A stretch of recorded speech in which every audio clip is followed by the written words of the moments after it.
Hey everybody, I am Jeffrey Way, and in this week's video tutorial we're going to learn how to build a 3-level menu. So this is one of maybe the most common requests that I receive, and I think it's because every single web designer or web developer at some point has built a menu. You probably build it for every single project. So a very common thing is just to build a nice looking menu, maybe with a submenu and maybe with a 2-level submenu.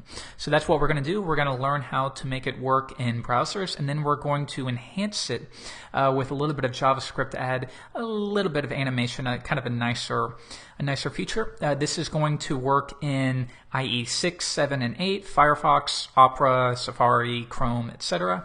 The only thing it won't work in is Internet Explorer 6 with JavaScript disabled. So when you figure the percentage of users in IE 6, you're looking at around, depending on your website, around 10%. And then the percentage of those that have JavaScript disabled is going to be so low that it's not even really worth dealing with. So let's take a look at our final product. So kind of a bunch of cool features here. We're going to be taking advantage of browser extensions, vendor extensions for like gradients, like here. When I hover over, there's no images in this. So we get kind of nice gradients. We have borders. We have a second level. And you can see when you hover over, it kind of slides down. We're going to be using the jQuery library for that.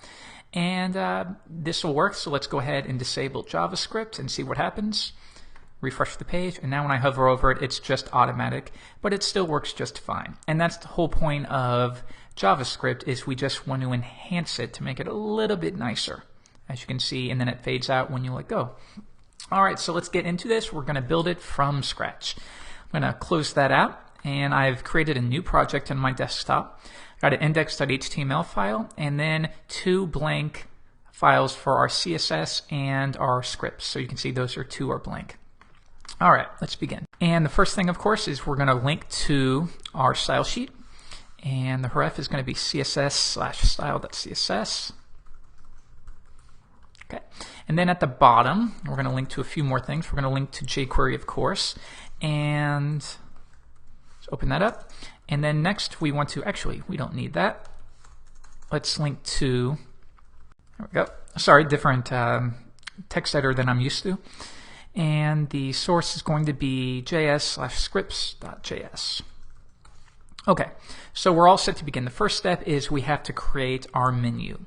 So basically, when you want to create submenus, you would have within your unordered list, you'd have a list item, and then you would have an anchor tag. And then the key to creating a submenu is, rather than simply closing out your list item, I'm using shorthand here, rather than closing out the list item, you would embed another UL. So here you would do UL, and then same thing again, like so. And then you would close that UL, and then you'd close your list item. And that way, you can create a submenu. And then you would simply set this sub-unordered list to display none unless you're hovering over its list item parent. And then you can do this again if you decide that you want to create a 3rd level like we did. You would just embed another unordered list and continue like so. So I'm going to go ahead and paste it in because it's a lot of typing, and we'll quickly go over it. So let's take a look. We have a parent unordered list with an ID of nav. There's where it closes. Then we have just some list items. We have home, about, but we want about to have a submenu. So before I close the list item, as you can see up here, we add a child unordered list, and then we have about us, about them, about you, just sample. And we have a 3rd level menu in this one as well. And you can see I've once again added another UL. So we add our items, we close out the UL, we close out the list item for this submenu, we close out the UL for our first submenu, and then originally close our list item for the about item. And it's as simple as that. Then we have another portfolio that won't have a menu, and contact will, and here we're pretty much doing the exact same thing as we did in about, where we have 2 nested submenus. And finally, we just have one more mission statement. So pretty simple.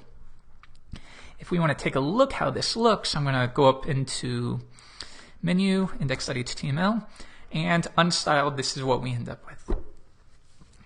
Okay, so the first step, of course, is to begin styling it. So as I usually do, we're going to do this together in the browser so you get some automatic feedback.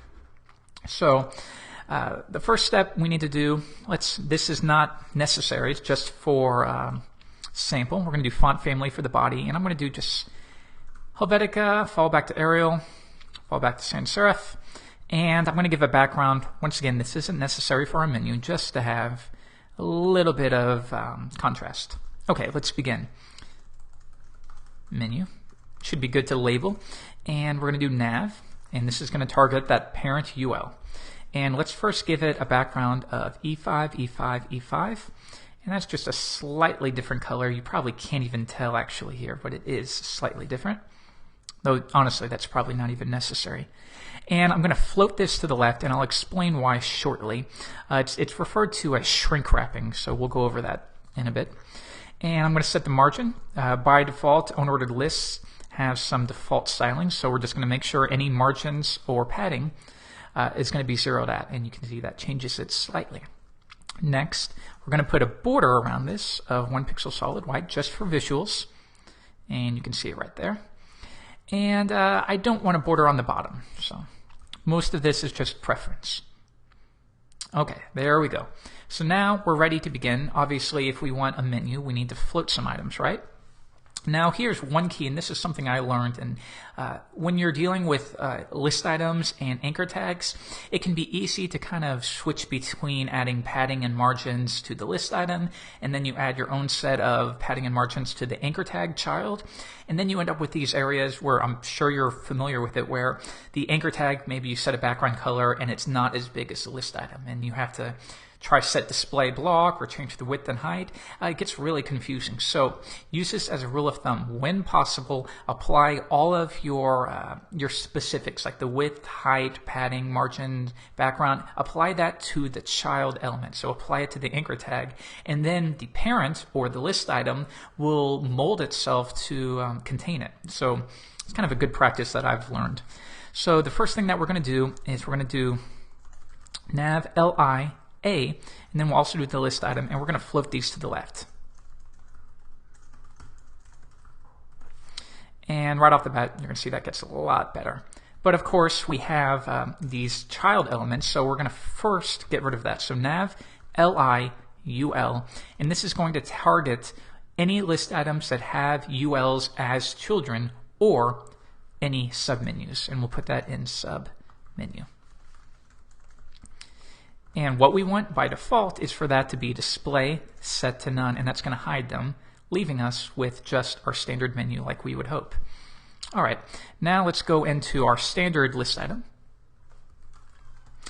And we will do list style is going to be none, and that's going to get rid of the bullets. And then I'm going to set a position relative. And this is important because we want our submenus to be positioned relative to the list item that they're contained within. We need to set a positioning context to that parent list item. It's very important. Okay, let's continue. And now, like I said, we're going to try to do as much styling within the anchor tag as we can. The first thing that I'll do is I'm going to set some padding all around, about 1ems and 2em. That'll be top and bottom and left and right respectively. And leave it, maybe zoom out just a little bit. There we go. And now we're starting to get an actual menu. The next step is, I don't want any text decoration, so let's set that to none. And I want the background to be almost black, like so. Don't want that blue color. I'm going to set that to white. And now already it's looking a lot better. But we can do better than this. I want to use some CSS3 features, so we're going to have to use vendor extensions. So first one will be fallback for like IE, and that's going to be a fallback of 29, 29, 29, but we've already done that here. So I'll take that and move it down. And now we're going to use some vendors. So we'll first start with Firefox. And if you watched the CSS3 tutorial, or I'm sorry, you read it last week, you'll have learned some of these properties. First one's going to be Moz linear gradient, and this wants to know first, where does the gradient begin? It's going to begin at the top. What's going to be the beginning color? It's going to be black, and I want it to fade to 3C, 3C, 3C, which is just a lighter shade. And then I'm going to set that to 1 pixel, and I know this is going to be confusing, but just let me finish this and then we'll go over it. Okay, so now if I zoom in, you should be able to see that we have a light gradient. You can see at the very top that color is going to be a lot different than it is right here. So how is this possible? We're doing Moz, so we're targeting Mozilla browsers or mostly Firefox. We're beginning at the top, and we're going to do black, and then we're going to go to 3C, 3C, 3C for 1 pixel, and that's what's going to give us this nice little shade at the top. And then we're going to continue to just a lighter shade of black for 25 pixels. So if I wanted, I could just leave that off, and you're going to see that it changes slightly, and you get a difference. But here I'm saying I want the gradient to continue for 25 pixels. Okay, so that's nice. We just a very subtle gradient. And we need to take care of WebKit as well. So I'm going to do WebKit, and note that you're not going to see any changes here, of course. You're going to see it when you view it in Safari and Chrome. And this one, unfortunately, it's a little bit different from Mozilla's interpretation. We're going to do WebKit gradient, and this time we're going to specify it's a linear gradient. And we're going to begin at the left top, and we're going to end, meaning begin our gradient and end our gradient, at left 25, or we could do left bottom if we wished. Either one doesn't really matter. And we'll do from, and we're going to begin at black, and we're going to go to, actually we'll start with a color stop, and we're going to stop at 4%, and once again that's going to be 3C, 3C, 3C, and then finally we're going to go to 29, 29, 29. So I know it's confusing. What I usually do is I just copy a sample gradient into maybe something like Sniply. That way it's easy to forget, and you can just grab it and change it as you need. So let me see what I have here. And looks like we need to close out that extra parentheses. So if I come back, and now we are left with a nice menu. All right, so what I'm going to do here is I'm going to copy this, and I'm going to come back to Coda, and I'm going to paste this into style.css like so. And let's just go and make sure that it is working correctly in Safari. So I'm going to open up Menu, Index, and make sure that that gradient is in fact working.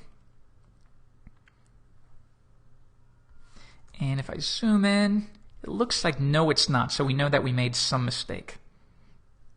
And we can see right here, if we look, you can see we go from black, but then we immediately go into color stop. So we want to make sure that there's a comma right there.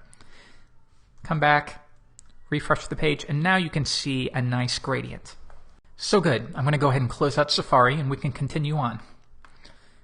Save that, and come back, paste that new edited in, and we can continue. So the next step is, after our custom backgrounds, I want to do some borders. So I'm going to do border right, and it's going to be 1 pixel solid. Once again, 3C, 3C, 3C. And if I zoom in, once again, you see we're adding just a lighter shade of gray black. Next, let's do the same thing for left. And this is going to be a darker shade of black. And if I zoom out, you can see that's just kind of a nice, kind of looks like an inset. And the key is to do a darker shade immediately followed by a lighter shade. Now I'm going to do border bottom. You know, it's the little things that make the big differences in these kind of menus.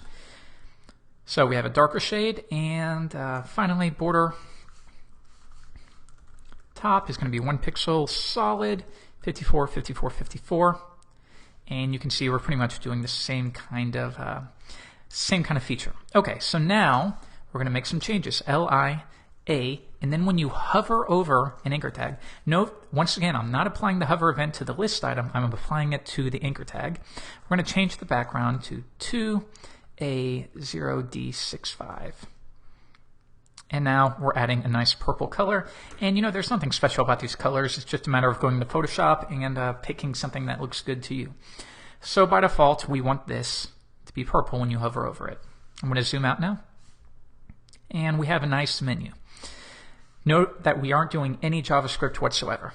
Now let's do some gradients as well. So once again, we're going to do Moz linear gradient, and this one's going to be a lot simpler. We're going to start at the top, and we're going to go from 11032E, and this is a dark purple, to A06 or D65. And that's it. So we can make our gradients as easy or as complicated as we want. But now when I hover over, see that really nice, I mean, that's just a rich gradient, and we're not using any backgrounds. Look at that, really nice looking. Now, something you need to note is Firefox just added support for gradients in Firefox 3.6. So if you're even in 3.58 is where I think it is right now for the older version, you're not going to see it, but it's okay. We're just enhancing. In those browsers, you're simply going to see the standard purple. No harm, no foul. Okay, so I'm going to zoom out, and now we're getting a really nice, rich-looking menu. Once again, I'm going to take care of WebKit.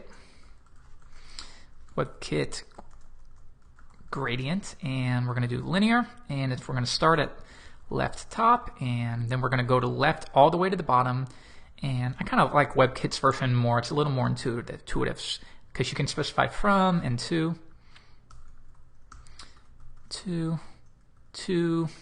A0D65. There we go, and that's going to take care of WebKit. So that looks really good. I'm going to come back and paste this in, close that out, refresh the page, and now with just a minimal amount of work, we created a really good looking menu. Now we get to enable the drop-down functionality. First, we're going to make it work in CSS, then we're going to enhance it with JavaScript.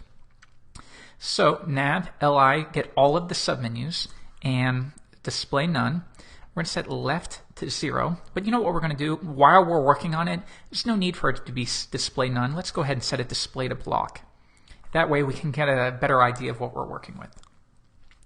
So I'm going to set left to 0, but in order to work with left and top values, I need a positioning context, right? So position, and here's the key with your submenus. They can't be positioned relative, otherwise they're going to screw with your entire menu. You need to make sure that they're positioned absolutely, that way they don't interfere with the flow of the page. And now you can see that makes a big difference, and you start to end up with an actual menu. Okay, so let's continue on. Left 0, I'm going to make sure, once again, any possible padding or margin is set to 0. And there you go, and you see that makes a big difference. And originally it's going to be none, and then when you hover over it, we're going to set the display to block, in which case it's going to look like this. Okay, not quite there, but we're going to get there. Now you see how when you hover over it, ultimately, look how the submenu is actually at the very top. And the way we can do this is we want to make sure the submenu only begins at the very bottom of its parent element. And I want to note one more thing. Remember how up here we said position to relative? Look what happens when we remove that. It changes. That's why we're going to position the submenu absolutely in relation to its nearest positioned parent. And that makes a big difference. Okay, so now we have padding 0, margin 0. We're going to set top to 100%. And what that is going to do is it's going to push it from the top 100% of its parent's height. And that'll position it nicely right underneath. Okay, so we're already ending up with something really nice. Let's continue forward. And now nav li, when you hover over it, then get the list item, or I'm sorry, then get the unordered list that follows it and set display to block. So let's go ahead and change this back. And now we're going to do display block, and you're going to see our menu taking shape. Hover over it, and note that we have our submenu, but also the sub-menu as well, and we're going to have to work with that. Same thing with contact. And also note how the width of each of these is a different size because of it's dependent upon the length of the text inside. We're going to have to hard code a width in that as well. Let's continue, and we're going to set position to absolute. Even though it's already set there, we can probably get away with removing that. We're going to set padding in 0. That's good too, so we can just leave it like so.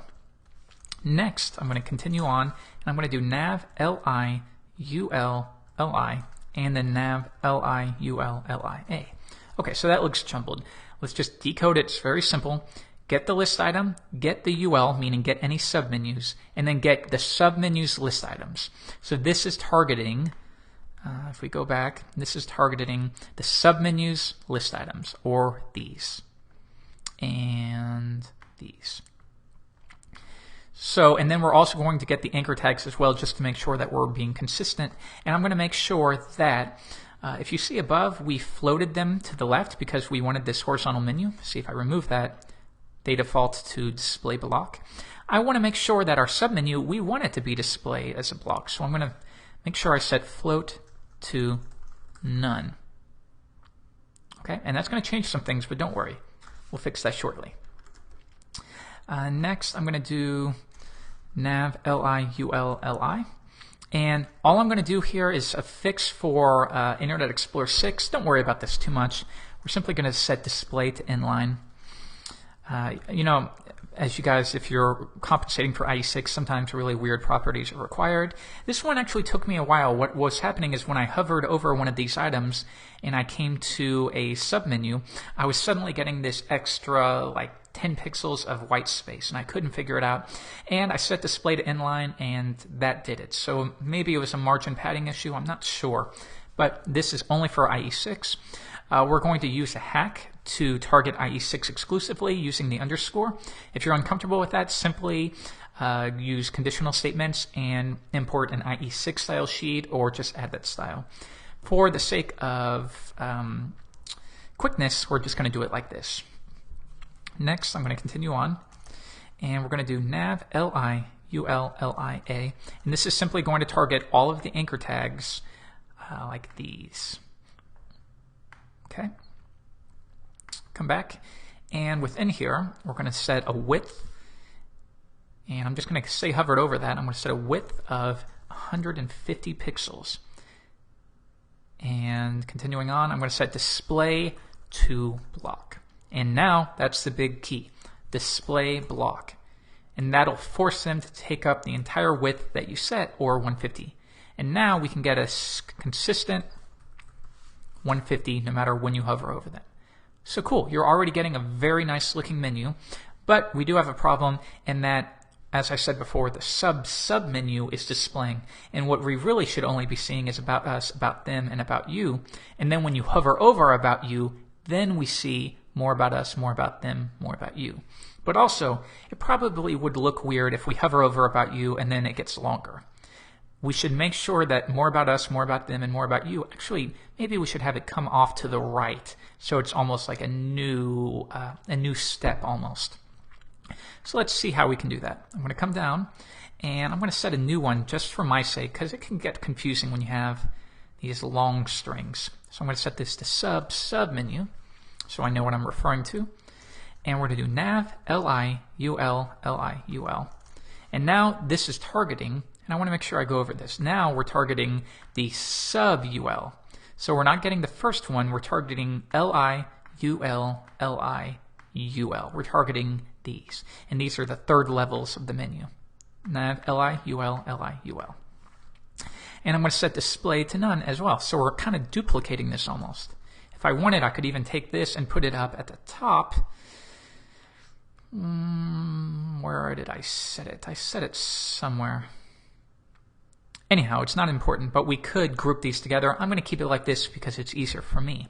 Now when I hover over it, now if I hover over this, how come that the submenu is still displaying?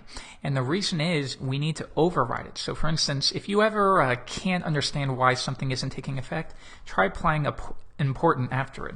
Now, 99% of the time you don't want to keep this in. It's only for testing. There are a couple times when it actually does make sense to keep this into your style sheet. With that said, 99% of the time just use it for testing. And now if I hover over it, it disappears. So we know we have a weight issue, so to speak. So the way we're going to fix this is when we hover over our list item right here and we set display to block, this means find any list items and then get all of the ULs that are children of it. And that includes the first UL and the sub UL. So what we're going to do here is if we want to target only the immediate child, so if we want to say target only the unordered list here, but not this one, we need a way to select only immediate children and not all descendants. And we do have a way to do that, and it's using, you might have seen this before, this little sign right here. And now this means when you hover over a list item within the navigation UL, get all ULs, but only the ULs that are immediate children of the list item. Don't get any other descendants. And now if I hover over it, I'm only going to see that one. And now when we hover over About You at the bottom, they show up. But remember, we don't want it to continue. We want these to show up off to the right. And you might think we have to use JavaScript with that, but no, we can continue using CSS. We can do quite a bit with CSS. So let me add display none again, just to be sure. And we're going to do nav li ul li. And now when you hover over a submenu, then get that submenu, and we're going to move it over to the left 100% because we want it shifted over from the left as wide as the submenu is. So now if I hover over it, okay, it's been shifted over 100% of the width, but now it's down. We need to push it up. So remember, these ULs are positioned absolutely, so we can position them at the very top of its parent. And now when I hover over it, look at that, a nice menu. Go over to Contact, and we get the same thing. If I zoom out just a bit, come over it, and now we have our nice submenu. Go over to About, same thing. Really cool. And that is it for our CSS. So that wasn't too rough. A lot of times, you just got to play around with it, and then once you have a menu you like, you can use it across most of your projects without having to reinvent the wheel, so to speak. So let's refresh, and finally, the last step without JavaScript, let's look over it. Nice gradients, nice submenus, nice submenus, looks really good. And let's go into, whoops, just refresh, and let's go into Safari and see how that looks as well.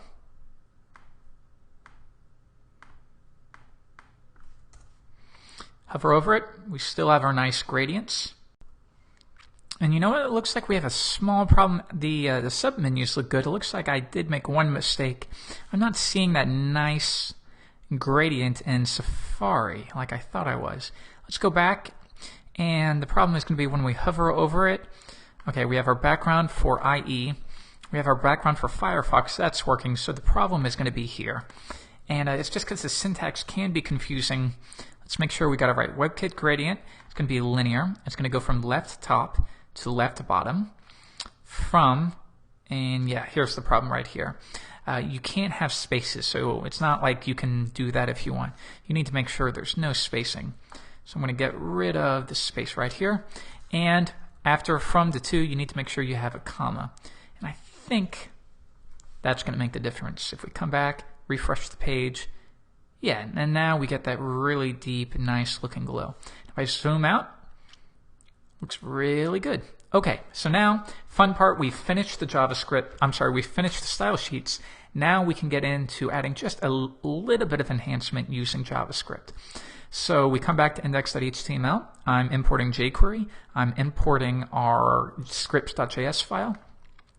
And just for fun, why don't we, not altogether necessary, but assuming we have a bigger project, why don't we kind of take an object-oriented approach? So let's create our single wrapping variable for our site. This way we don't have to deal with multiple globals, which can clash with other scripts, and it's just generally a really bad thing. So we're going to call it site, and then when we want to instantiate, we're going to do new site, and this will run whatever we tell it to. Okay, so the first thing that we're going to do here is create some variables. So this .nav li, we're going to cache pretty much the location of the list items. That way we don't always have to traverse the DOM looking for it, right? So that's going to be equal to nav and li, and this, we can use this in all browsers because we are executing it with JavaScript. This just means, once again, find only the list items that are direct children of the nav UL, not all descendants that are list items. Now here's one cool feature that you can do. We can do it like this, but we also need to do something like get nav, or we could do it like this. We could do this .nav li .children, and we need to get the submenu, and then we got to do CSS, and I need to set display to none, which I'll just explain shortly, and then we could do like that. But did you know this? we can actually put this all onto the one line. So if I were to copy that right there and paste it in and make sure we add our period.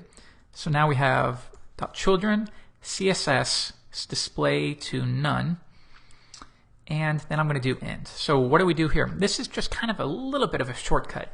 So we're creating a variable called navli, and we're going to make it equal to all list items. But we're going to go ahead and get a little more work done here.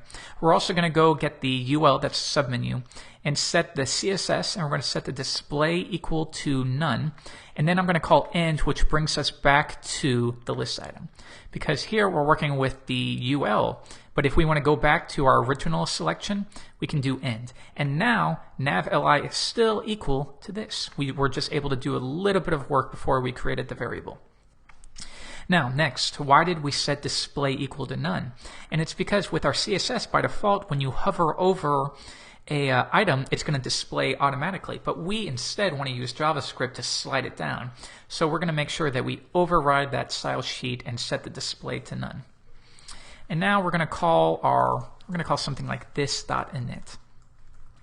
And this will kind of initiate our project to do whatever we need to do, among other things, creating our menu. So the way we can reference methods in the object-oriented way is we're going to do site.prototype. It's going to be equal to a new object. We're going to override it. And the first one is going to be init. And this is where we can, like if you're working in PHP with a class, you might create any variables you need, do any maybe data access you need. Here, this would be a whole website ideally, so we would do other things. Here we're just going to do set menu. And that's going to be a method specifically for adding the functionality for our menu. And if we want to comment this, we'll do enables slide down menu and add support for IE6 and 7. Now, actually it should really be IE6. If we come back here, you notice that we have this right here. Internet Explorer 6 isn't going to understand what that is at all. It has no idea how to work with that. So there are some workarounds. We're going to import a script by Dean Edwards, and we're also going to do a little bit of work here. So here's my set menu, and that's going to be equal to a function. And we have a little bit of code formatting. Look right there. Need to make sure that's a comma. And look at all the stuff I'm missing. That's the problem when you're talking and explaining, you leave off little things. Okay, so now we're set to begin with our set menu. And I'm going to do this.navli, or reference all immediate children of the unordered list. And when you hover over those, we're going to run a function. And this is pretty much mouse over. And when you mouse off, we're going to run another function. So if you want to comment this, mouse over and mouse out. Okay, so what do we want to do? When you hover over it, we're going to get this. This is equal to the list item that was hovered over. And we're going to find the unordered list, or find the submenu. And I'm going to call stop. We're going to modify that shortly, but then we're going to call slide down, and it's going to slide down over the course of 250 milliseconds, or about 1/4 of a second. Come back, refresh. Now when I do it, it does slide down. But we have this problem again. Now with JavaScript, when I refresh, it shows all of the submenus. We don't want that. So once again, we're going to do find this, and now it's going to find immediate children and not all children that are unordered lists. Refresh, hover over it, and now it slides down like we would hope. But we need to do the mouse out now, and we're going to do, once again, find UL, stop, and this time I don't want it to slide up. Why don't we do a fade out? And that's going to fade out over 1/5 of a second. And now when I come out, go down, and then as soon as I go off of it, it fades out. But now we have this new problem. Watch what happens when I hover over these. You see, we already had this problem, now it doesn't come up. So let's try it again. And you just get lots of weird problems. And eventually, look, when I hover over it, now it won't even go up. And that's because we're calling stop. And what stop does is, if you guys haven't experienced this, I should probably go over it. If you are aware of it, you can skip ahead a couple minutes. Watch what happens when we do this over and over. You see that? And it's because you're running over the animation so many times that the animation has to complete before the next animation occurs. And if you do this a bunch of times, it'll just keep running until the animations are finished. So the way around it is to call stop. But then you have the problem where if you hover over it, come out and hover back, it stops in its tracks and continues back. But then you get these weird issues where it doesn't work like you would hope, and the width changes and the height changes. A way around this is to set true, true, and this will force the animation to complete like this. So now if I hover over it, and I hover over it really fast, we don't get any problem, but the animation does complete. Okay, so you can play around with that. But now we have a nice menu. You hover over. When I hover off, it fades off. So if you want to make sure that's working, why don't we change this to 1000, which is way too slow, but we can see the effect a little more, and it fades out. Okay, I think quick will be the best method. And there we go. So let's check this in Safari. We're not doing too much with JavaScript. But when we hover over it, it slides down. That's going to work in IE8 too. There we go. It looks great. So let's go back to Coda, and this is pretty much it for our file. This might seem a little over, like too much for maybe we can just do it like this, but assuming you have a full project, this is kind of a nice object-oriented way to work on your project. That way you have one global variable, and then within init you can call any other methods that you would be working with for any other reasons. And all of it's encapsulated to this one set menu method that's easy to understand. Okay, so the final thing that we have to do is we need to take care of some issues with IE6. So I already showed you this one right here where we had to set display inline.